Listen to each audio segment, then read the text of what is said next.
السلام علیکم ورحمۃ اللہ۔ پیارے بھائی، آپ نے یہ شیعہ کی ویڈیو بھیجی ذاکر کی، جو کہ خلفائے راشدین پر رضوان اللہ علیہ مجمعین اور اہل الحدیث پر اعتراض کر رہا ہے۔ کہا کہ اہل حدیث اور سلفیوں کے نزدیک صحابہ کرام خلفائے راشدین کی رائے اور ان کا قول حجت نہیں ہے۔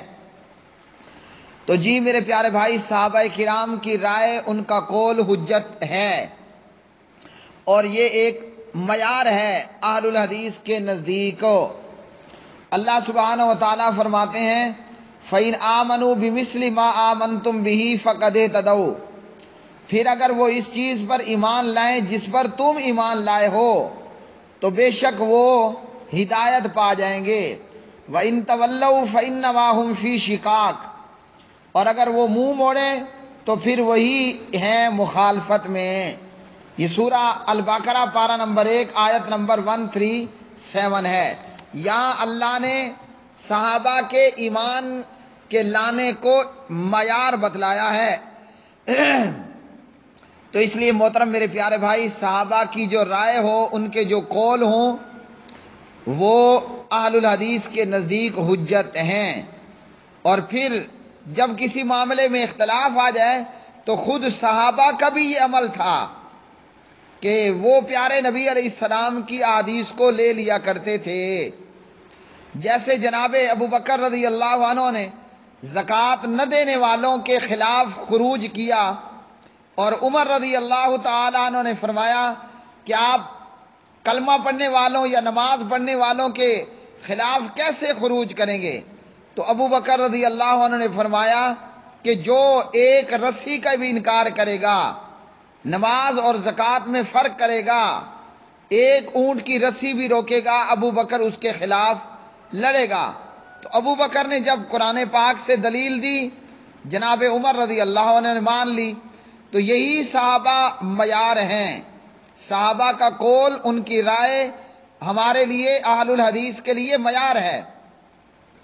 اور یہ کہ خود صحابہ کا طریقہ یہ تھا کہ جب کسی معاملے میں ایک سے زیادہ رائے ہوتی تو جو رائے حدیث کے مطابق ہوتی اس کو لے لیتے اور بقایا کو چھوڑ دیتے۔ تو یہی معیار اہل الحدیث کے ہاں ہے۔ باقی اس شیعہ ذاکر نے اعتراض کیا کہ صحابہ ہی کی رائے سے جناب ابو بکر رضی اللہ عنہ خلیفہ بنے، تو یہ تو پہلے خلیفے کا بننا ہی درست نہیں، کیونکہ یہ صحابہ کی رائے سے بن رہے ہیں۔ تو میرے پیارے بھائی، پہلے تو ہم خلفائے راشدین کے تعلق سے پیارے نبی صلی اللہ علیہ وسلم کی یہ حدیث پڑھ لیں، جو کہ کل کے خطبہ جمعہ میں بیان کر چکا ہوں۔ ارباض بن ساریہ رضی اللہ تعالی عنہ راوی ہیں، اوصیکم بتقوی اللہ والسمع والطاعۃ وان عبدا حبشیا، میں تمہیں اللہ کے تقوی کی اور اپنے امیر کی بات سننے اور اطاعت کرنے کی تاکید کرتا ہوں، وصیت کرتا ہوں، اگرچہ تمہارا امیر ایک حبشی غلام ہی کیوں نہ ہو۔ اور فرمایا فَإِنَّهُ مَن يَعِشْ مِنكُم بَعْدِي، جو میرے بعد زندہ رہے گا تو وہ بہت زیادہ اختلاف دیکھے گا۔ فَعَلَيْكُمْ بِسُنَّتِي، میری سنت کو پکڑ لینا، وَسُنَّتِ الْخُلَفَاءِ الْمَهْدِيِّينَ الرَّاشِدِينَ، اور میرے ان خلفاء کی سنت کو لازم پکڑنا کہ جو ہدایت یافتہ اور نیکوکار ہوں گے۔ اور فرمایا نئے نئے کام ایجاد کرنے سے بچنا، کیونکہ ہر نیا کام بدعت ہے اور ہر بدعت گمراہی ہے۔ ابو داؤد 4607۔ علامہ البانی رحمہ اللہ فرماتے ہیں کہ روایت صحیح ہے۔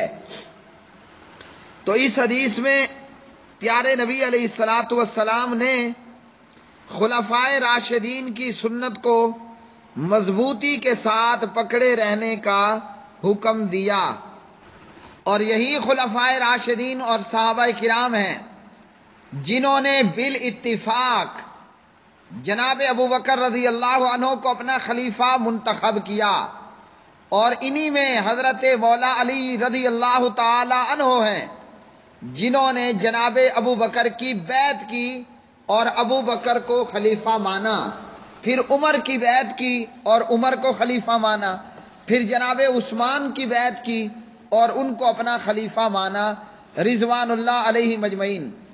تو اہل تشیع، شیعان علی کی محبت کا دعویٰ کرنے والے یہ اہل شرک خود جس کی ذات کے تعلق سے محبت کے دعوے دار ہیں، یعنی حضرت علی رضی اللہ عنہ، وہ تو خود جناب ابو بکر کی بیعت کر چکے، جناب عمر کی بیعت کر چکے، جناب عثمان کی بیعت کر چکے۔ تو جو صحیح معنوں میں علی کا شیعہ ہوگا، جناب علی سے پیار کرنے والا ہوگا، جو حقیقی معنوں میں علی کا دوست ہوگا، وہ ابو بکر کو اپنا پہلا امام اور پہلا خلیفہ مانے گا، عمر کو اپنا دوسرا امام اور دوسرا خلیفہ مانے گا، عثمان کو اپنا تیسرا امام اور تیسرا خلیفہ مانے گا۔ اور جو محض دجل و فریب سے کام لے گا، دعویٰ تو یہ ہوگا کہ میں شیعان علی میں سے ہوں، مجھے حضرت علی رضی اللہ عنہ سے محبت ہے، پیار ہے، دعویٰ یہ ہے، مگر ابو بکر کو، عمر کو، عثمان کو گالیاں دے گا تو یہ دجل و فریب کرنے والا ہے، یہ علی کا شیعہ نہیں ہے، یہ علی کا دوست نہیں ہے، علی سے پیار کرنے والا نہیں۔ جو علی کا یار ہوگا، علی کا دوست ہوگا، علی سے محبت اور پیار رکھنے والا ہوگا، جیسے حضرت علی رضی اللہ عنہ نے ابو بکر و عمر عثمان کو امام اور خلیفہ مانا، علی سے پیار کا دم کا دعویٰ کرنے والا، دم بھرنے والا، وہ بھی ابو بکر و عمر رضوان اللہ علیہ مجمعین کی عزت و توقیر کرنے والا ہوگا، اور ان تین خلیفوں کو اپنا امام برحق اور خلیفہ برحق ماننے والا ہوگا۔ تو جب حضرت علی نے ان تینوں کو اپنا امام مانا بالترتیب اور اپنا خلیفہ مانا بالترتیب، تو جو علی کا ہوگا، جو علوی ہوگا، وہ صدیقی بھی ہوگا، فاروقی بھی ہوگا، عثمانی بھی ہوگا، اور جو دجل و فریب سے کام لے گا، اس کی گندی زبان سے جناب ابو بکر کے لیے، جناب عمر کے لیے، عثمان کے لیے رضوان اللہ علیہم اجمعین گالی نکلے گی۔ تو جب حضرت علی نے ان تینوں کو اپنا امام اور خلیفہ مانا، تو علی سے محبت کا دعویٰ کرنے والا اس پر لازم ہے کہ وہ ان کو امام مانے، خلیفہ مانے جن کو علی نے خلیفہ مانا، ان کی بیعت کی، ان کے پیچھے نمازیں پڑھی اور انہی کے وقت کے اندر بڑے بڑے منصب کے اوپر فائز رہے۔ اب یہ کہ صحابہ نے اپنی رائے سے جناب ابو بکر کو خلیفہ مانا، تو ابو بکر جو کہ تمام انبیاء کے بعد افضل البشر ہیں، تمام پیغمبروں کے بعد اللہ کی مخلوق میں سب سے افضل ترین انسان جناب ابو بکر صدیق رضی اللہ تعالی عنہ ہیں۔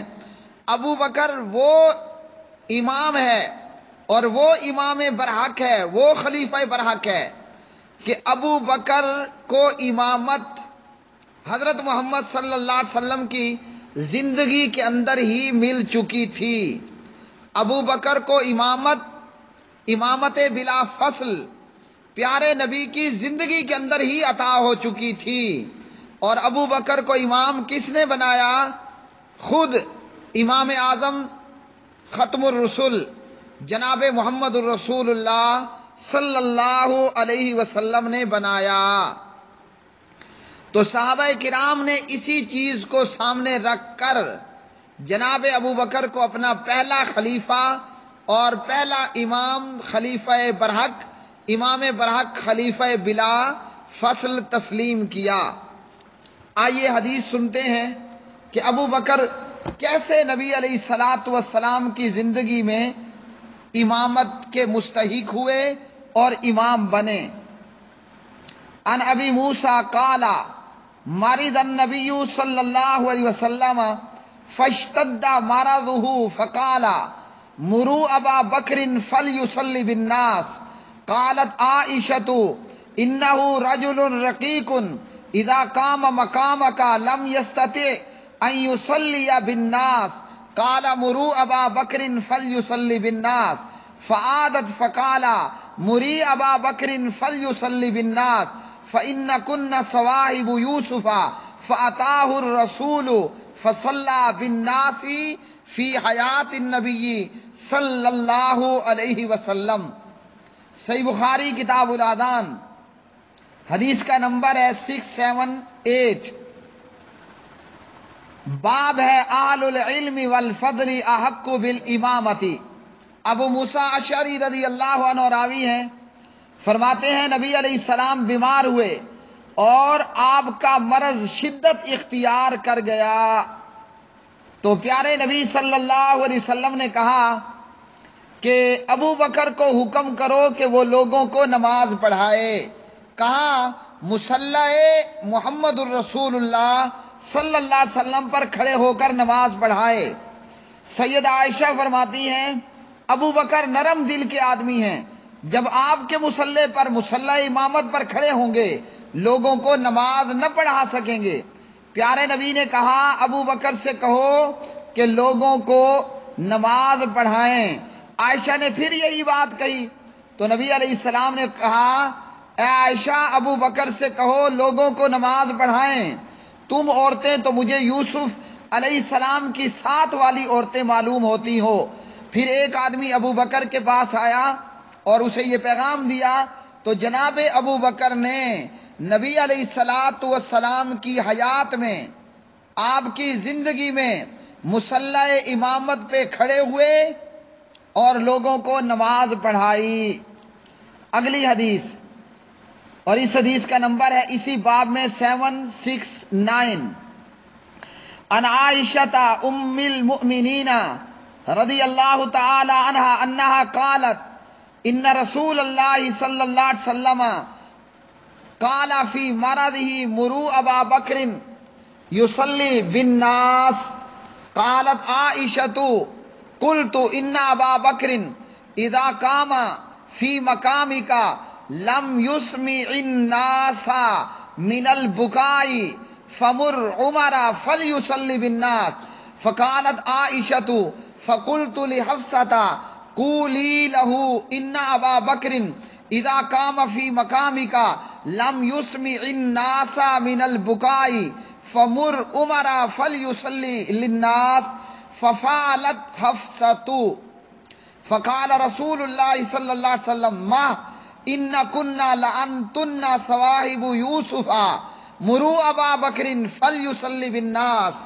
فقالت حفصۃ لعائشۃ ما كنت لاصیب منک خیرا۔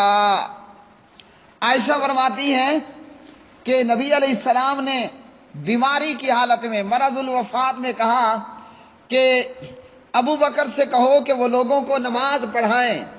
عائشہ فرماتی ہیں کہ میں نے عرض کی ابو بکر آپ کی جگہ پہ کھڑے ہو کر غم سے روئیں گے اور اس وجہ سے لوگوں کو ان کی آواز سنائی نہیں دے گی، لہٰذا آپ عمر کو حکم دیں کہ عمر لوگوں کو نماز پڑھائے۔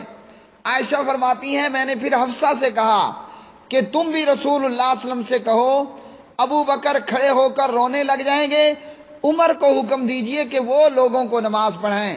حفصہ نے بھی یہی بات کہی تو رسول اللہ صلی اللہ علیہ وسلم نے فرمایا خاموش رہو، یقیناً تم یوسف کی ساتھ والے عورتوں کی طرح ہو، ابو بکر سے کہو کہ وہ لوگوں کو نماز پڑھائے۔ اس پر حضرت حفصہ نے جناب عائشہ سے کہا میں نے کبھی تم سے کوئی فائدہ نہیں پایا، یعنی نبی صلی اللہ علیہ وسلم نے حفصہ کے کہنے پر بھی ڈانٹ دیا اور فرمایا ابو بکر ہی نماز پڑھائے گا۔ تو میرے پیارے بھائیوں، کیا شان ابو بکر کی، کیا مقام ابو بکر کا کہ پیارے نبی اپنی زندگی میں بار بار یہ فرما رہے ہیں آپ بیماری میں تھے، مرض آپ کا شدید تھا، آپ نماز پڑھانے کے لیے نہیں جا سکتے تھے، تو پیارے نبی نے کہا کہ ابو بکر کو حکم کرو وہ لوگوں کو نماز پڑھائے۔ اگلی حدیث بھی سن لیجئے، حضرت انس بن مالک نبی علیہ الصلوۃ والسلام کے خادم اس حدیث کے راوی ہیں، فرماتے ہیں کہ ابو بکر نبی علیہ السلام کے مرض وفات میں لوگوں کو نماز پڑھاتے تھے۔ پیر کے دن جب لوگ نماز کے لیے صف بستہ تھے تو نبی صلی اللہ علیہ وسلم نے اپنے حجرے کا پردہ اٹھایا اور کھڑے ہو کر لوگوں کی طرف دیکھنے لگ گئے، اور پیارے نبی علیہ الصلوۃ والسلام کا چہرہ چمک دمک رہا تھا۔ پھر پیارے نبی صلی اللہ علیہ وسلم مسکرائے تو آپ کو مسکراتا دیکھ کر ہمیں خاموشی ہوئی۔ اندیشہ تھا کہ ہم نبی صلی اللہ علیہ وسلم کو دیکھتے دیکھتے نماز سے غافل ہو جائیں گے، اور ابو بکر رضی اللہ تعالی عنہ الٹے پاؤں پیچھے کی طرف ہونے لگے تاکہ صف میں شامل ہو جائیں۔ ابو بکر سمجھے کہ نبی صلی اللہ علیہ وسلم نماز کے لیے تشریف لا رہے ہیں، لیکن آپ صلی اللہ علیہ وسلم نے ہماری طرف اشارہ فرمایا۔ کیا اشارہ فرمایا؟ ان اتموا صلاتکم، کہ اپنی نماز کو پورا کرو۔ پھر نبی صلی اللہ علیہ وسلم نے پردہ ڈال دیا اور فرماتے ہیں کہ اسی دن نبی علیہ الصلوۃ والسلام کی وفات ہوئی۔ تو یہ صحیح بخاری کے اندر 3 روایات، 2 میں آپ نے حکم دیا ابو بکر سے کہو لوگوں کو نماز پڑھائے، تیسری حدیث میں ہے کہ نبی علیہ السلام نے پردہ اٹھا کر دیکھا اپنے حجرے سے، ابو بکر لوگوں کو نماز پڑھا رہے ہیں۔ پیارے نبی فرماتے ہیں آپ نے اشارہ کیا۔ کیا اشارہ کیا؟ فاشار الیہ النبی صلی اللہ علیہ وسلم ان اتموا صلاتکم، نماز پوری کرو۔ تو نبی کی زبان نے حکم دیا ابو بکر نماز پڑھاؤ، اور ابو بکر کو نماز پڑھاتے دیکھ کر پیارے نبی صحابہ کی طرف دیکھ کر مسکرائے۔ ثم تبسم یضحک، اللہ کے رسول صلی اللہ علیہ وسلم مسکرائے۔ تو کیا معلوم ہوا؟ ابو بکر کو امام کس نے بنایا؟ محمد الرسول اللہ صلی اللہ علیہ وسلم نے۔ اور محمد الرسول اللہ کی زبان کیا ہے؟ وما ینطق عن الہوی ان هو الا وحی یوحی۔ پیارے نبی کو ابو بکر نماز پڑھائے، یہ کس نے حکم دیا؟ اللہ عرش والے نے۔ تو محترم میرے پیارے بھائی، یہ تو صرف 3 احادیث ہیں۔ اللہ کے رسول ہجرت کے لیے نکلتے ہیں، مکہ چھوڑتے ہیں، ان گمبھیر حالات میں آپ نے بھروسہ کس پر کیا؟ جناب ابو بکر صدیق پر کیا، اور ابو بکر کے انتخاب کا حکم پیارے نبی کو کس نے دیا؟ اللہ وحدہ لا شریک نے دیا کہ ہجرت کے سفر میں ابو بکر کو ساتھ لے کر چلنا ہے۔ وما ینطق عن الہوی ان هو الا وحی یوحی۔ تو یہ ہے ابو بکر کے امام برحق، خلیفہ بلا فصل ہونے کی زبان نبوت سے دلیل۔ مرو ابا بکرن فلیصلی بالناس۔ تو ان جیسی احادیث صحابہ کرام کے پیش نظر تھیں، اس لیے پیارے نبی کے بعد خلیفہ اول، خلیفہ بلا فصل جناب ابو بکر رضی اللہ عنہ کو بنایا گیا۔ اس شیعہ کا اعتراض مردود ہوا۔ تراویح کے حوالے سے کہا کہ جناب عمر نے تراویح شروع کرا دی، تو یہ تو صحابہ کی رائے ہے۔ الحمدللہ اہل سنت اہل حدیث تراویح پڑھتے ہیں، کیوں کہ ہمیں اللہ کا قرآن آتا ہے۔ اہل تشیع کے نزدیک اصل قرآن امام غار کے پاس ہے، جیسا کہ شہید اسلام علامہ احسان علیہ شہید رحمہ اللہ نے الشیعہ والقرآن کے اندر ہزاروں حوالہ جات سے یہ بات ثابت کی کہ شیعہ کے نزدیک اصلی قرآن غار والے 12ویں امام کے پاس ہے۔ تو اس لیے ان بد نصیبوں کو قرآن پاک یاد ہی نہیں، تو کہاں سے پڑھیں گے یہ تراویح؟ حضرت عمر نے تراویح با جماعت شروع کی، تو یہ فقط حضرت عمر کی رائے نہیں تھی۔ اگر یہ صرف عمر کی رائے ہوتی تو یہ بھی صحابہ کا اجماعی مسئلہ تھا، ہمارے لیے حجت تھی اور یہ ہمارے لیے دلیل۔ لیکن تراویح کو با جماعت پڑھنا یہ جناب محمد الرسول اللہ صلی اللہ علیہ وسلم سے ثابت۔ صحیح بخاری میں ہے کہ پیارے نبی نے 3 دن تراویح با جماعت پڑھائی۔ تیسرے دن میں سحری لیٹ ہونے کا خطرہ ہوا، اور پھر آپ نے نہ پڑھائی، کیوں کہ کہیں تمہارے اوپر فرض نہ ہو جائے، تو فرضیت کے ڈر سے تراویح با جماعت پڑھانا چھوڑ دی گئی۔ کس میں؟ رمضان میں۔ اور اسی طرح حضرت عمر نے اس کو باقاعدہ جاری کروا دیا، کیونکہ اب فرضیت کا ڈر نہیں تھا، اب نفل تھی۔ اسی طرح تراویح کا پڑھنا یہ پیارے نبی سے اس طرح بھی ثابت، بخاری میں آپ فرماتے ہیں من قام رمضان ایمانا و احتسابا غفر له ما تقدم من ذنبه، جس نے قیام رمضان ایمان اور ثواب کی امید کے ساتھ کیا اس کے گناہ معاف ہو جائیں گے۔ تو نبی علیہ السلام سے تراویح پڑھنا قولن فعلن دونوں طرح ثابت ہے۔ حضرت عمر نے کوئی اچھوتا کام نہیں کیا، عمر نے وہی کیا جو عمر کے امام اور نبی اور ہمارے امام اور ہمارے نبی حضرت محمد صلی اللہ علیہ وسلم نے کیا۔ تو اس لیے تراویح کے تعلق سے اہل حدیث اور جناب عمر بن خطاب رضی اللہ عنہ پر اہل تشیع کا یہ اعتراض بھی مردود ہوا۔ تین طلاق بھی حضرت عمر کا ذاتی معاملہ نہیں تھا، بلوغ المرام کتاب النکاح ہے، اور اسی طرح دیگر کتب احادیث۔ پیارے نبی کی موجودگی میں آپ کو بتایا گیا کہ ایک شخص نے ایک وقت میں 3 طلاق دیں۔ اللہ کے رسول غصہ ہوئے اور فرمایا کہ میں موجود ہوں اور کتاب اللہ سے کھلواڑ کھیلا جا رہا ہے۔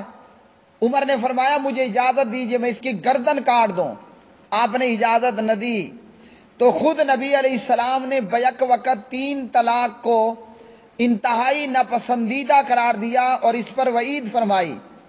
اور طلاق سنت کیا ہے؟ حالت طور میں بغیر ہم بستری کیے 1 طلاق دینا، بیک وقت 3 طلاق دینے پر 1 ہی طلاق واقع ہوگی۔ عبداللہ بن عباس رضی اللہ عنہما، صحیح مسلم کتاب الطلاق۔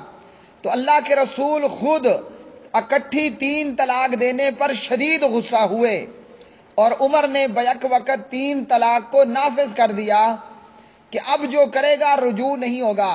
تو یہ بطور تعزیر آرڈیننس تھا، اور عمر کا یہ غصہ جناب محمد الرسول اللہ صلی اللہ علیہ وسلم کی حدیث سے ثابت ہے بلوغ المرام اور دیگر کتب کے اندر کہ حضرت عمر نے یہ اپنا آرڈیننس پھر واپس بھی لے لیا۔ تو 3 طلاق پر رجوع نہیں کرنے دیا جائے گا، یہ جناب عمر رضی اللہ عنہ کا عمل۔ پیارے نبی 3 طلاق پر غصہ ہوئے اور یہ طلاق دینے کا سنت طریقہ نہیں ہے۔ باقی حدیث کے اندر وہی چیز ہے کہ 1 ہی طلاق ہوگی، اور اسی طرح کچھ ائمہ نے کہا تینوں کی نیت تھی تو تینوں واقع ہو جائیں گی وغیرہ ذالک، جو کہ مختلف احادیث کے اندر موجود ہے۔ اور پھر یہ صحابہ کا اجماعی مسئلہ کہ حضرت عمر نے 3 طلاق دینے پر رجوع کرنے سے روکا تو تمام صحابہ نے اس چیز کو تسلیم کیا۔ حضرت عثمان رضی اللہ تعالیٰ عنہ کے تعلق سے جو اعتراض کیے صحابہ پر یا جناب عثمان پر، یہ بھی بے بنیاد اور گھڑنتو ہیں۔ جناب عثمان کو شہید کرنے والے عبداللہ بن سبا اور اس کے ٹولے کے لوگ تھے، اور جب کہیں افواہ یا بلوہ ہوتا ہے یا اس طرح ماحول خراب ہوتا ہے تو اس کے اندر پھر اس قسم کے معاملات دیکھنے کو ملتے ہیں۔ باقی حضرت عثمان رضی اللہ عنہ کی شہادت میں نبی علیہ السلام کے کسی صحابی کا کوئی کردار نہیں۔ تاریخ کے اندر یہ بات واضح طور پر موجود ہے کہ مارنے والے بلوائی تھے اور صحابہ کرام کا اس سے کوئی تعلق نہیں۔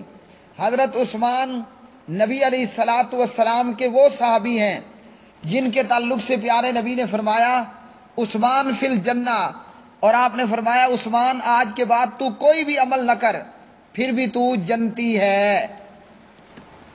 تو حضرت عثمان رضی اللہ عنہ اور صحابہ پر اعتراض یہ بھی بیکار اور مردود ہے۔ واللہ تعالی عالم بالصواب۔